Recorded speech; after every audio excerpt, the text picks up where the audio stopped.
saya Pendeta Herodion Fitra Karya Gunawan, tuan rumah dari Ngopi bareng Pak Heru.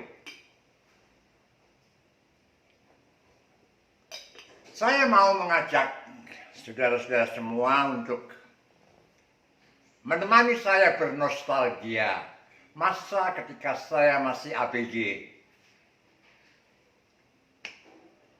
Ada dua Ida dalam masa ABG saya.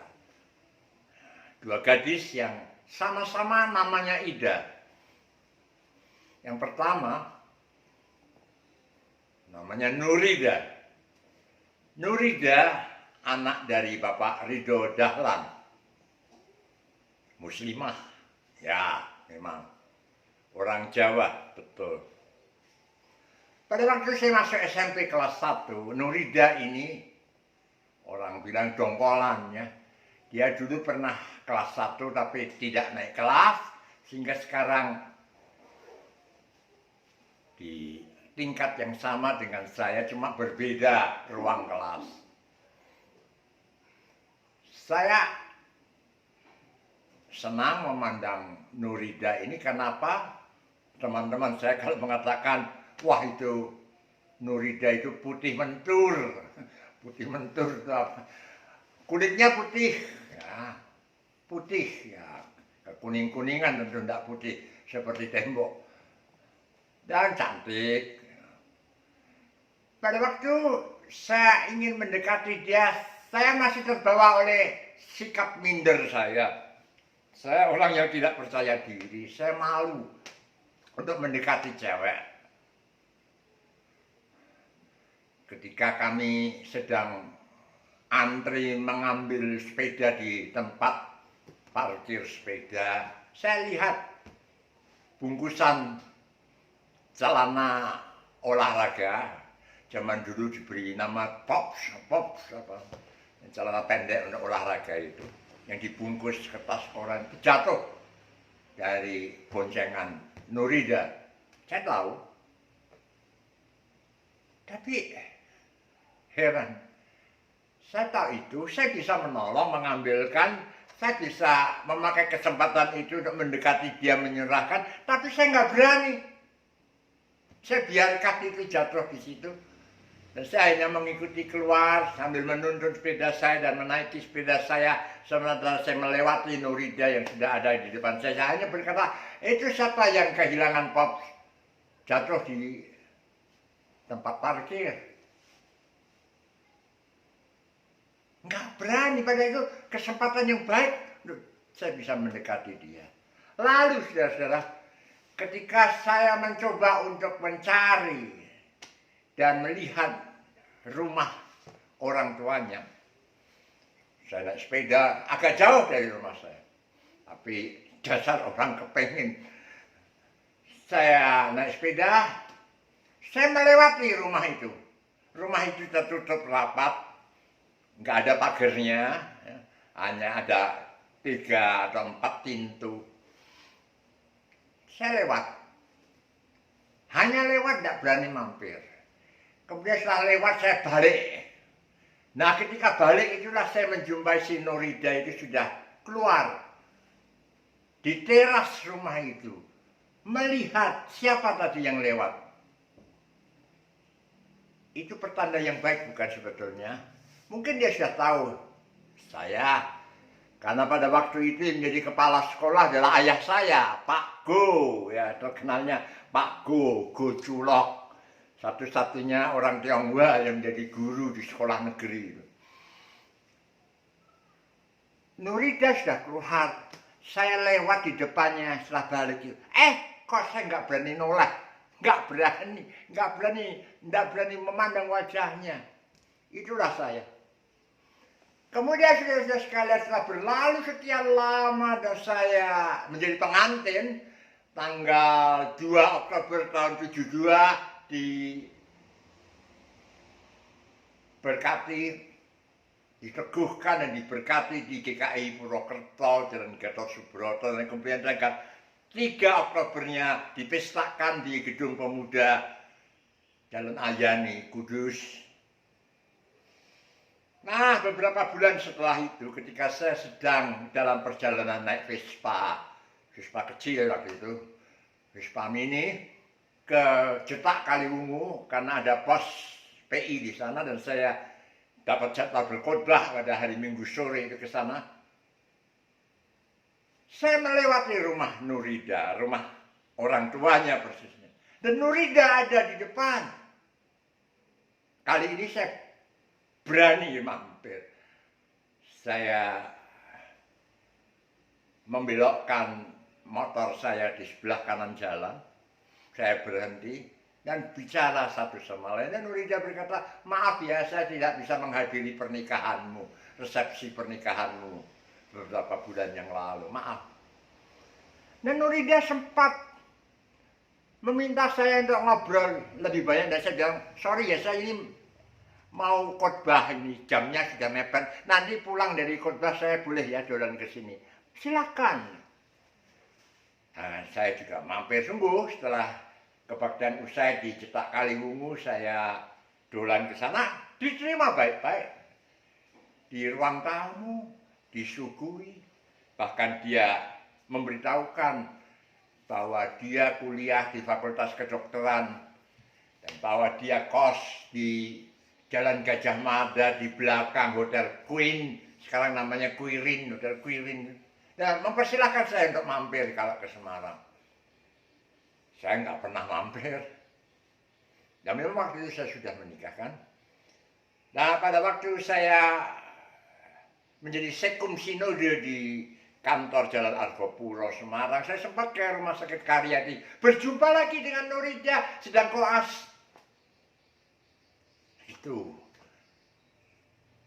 Ida yang kedua saya jumpai di SMA.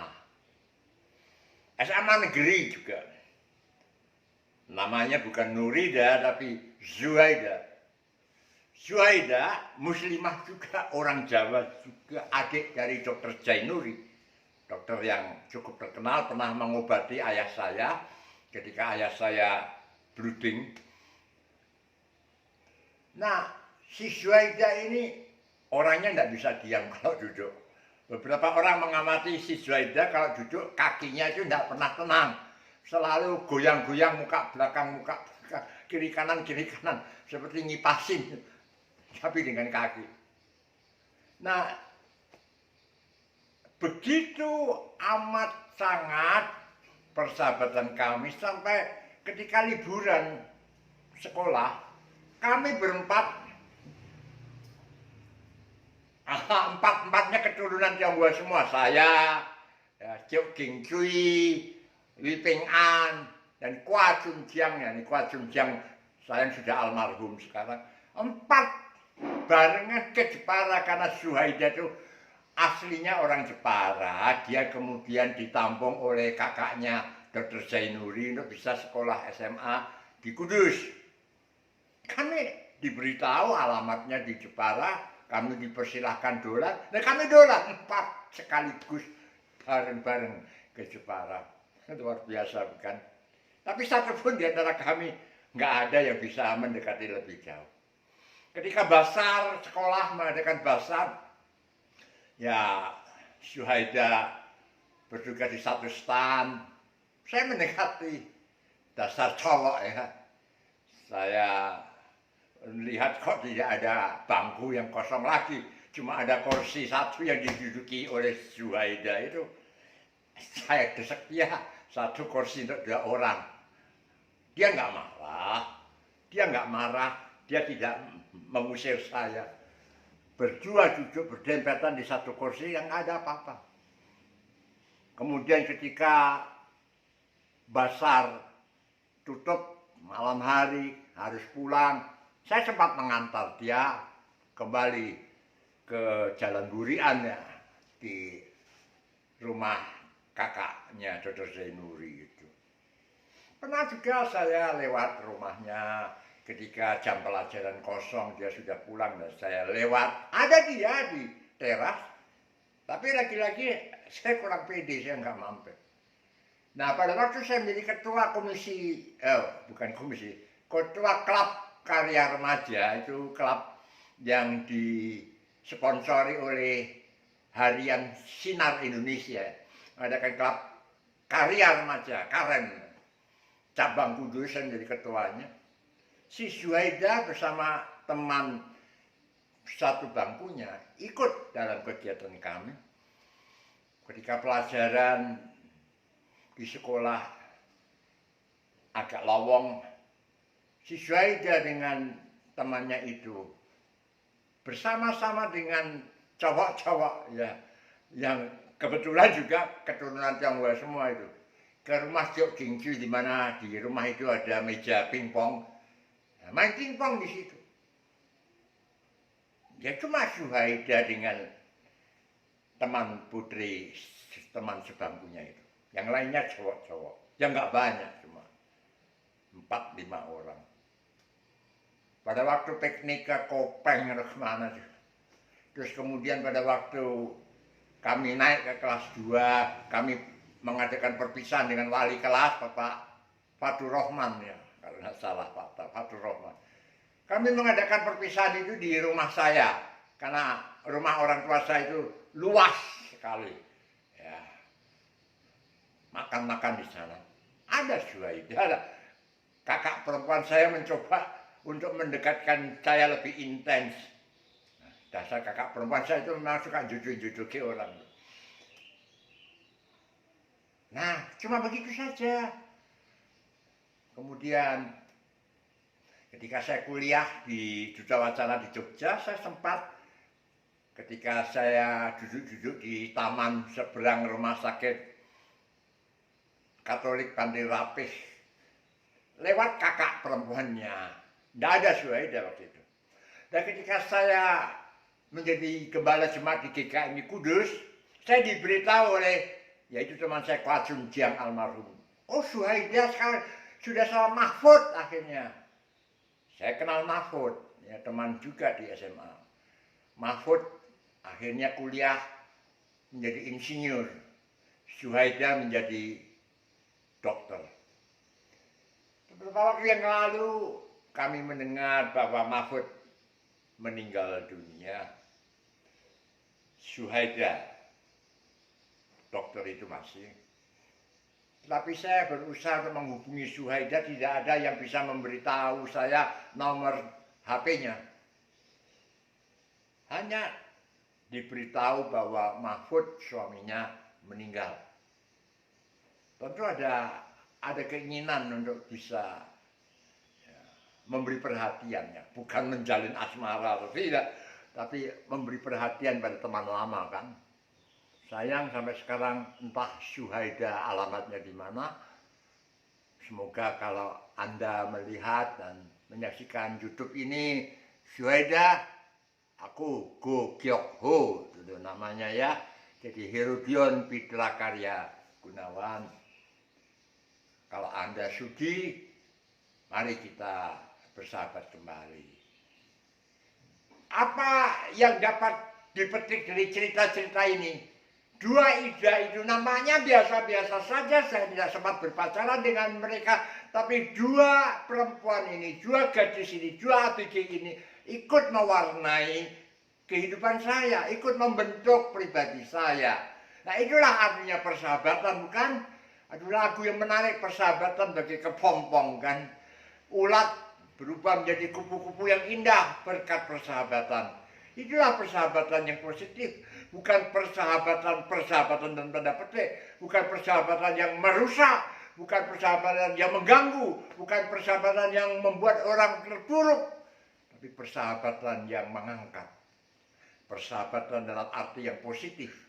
Persahabatan yang menguatkan, saling menghibur, saling menerima. Itulah persahabatan. Sekian, sampai ketemu lagi. Kalau Anda mendapat berkat, tolong tekan jempol, like, dan subscribe.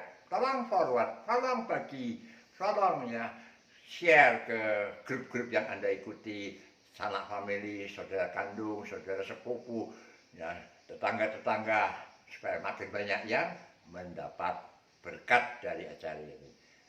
Sampai berjumpa.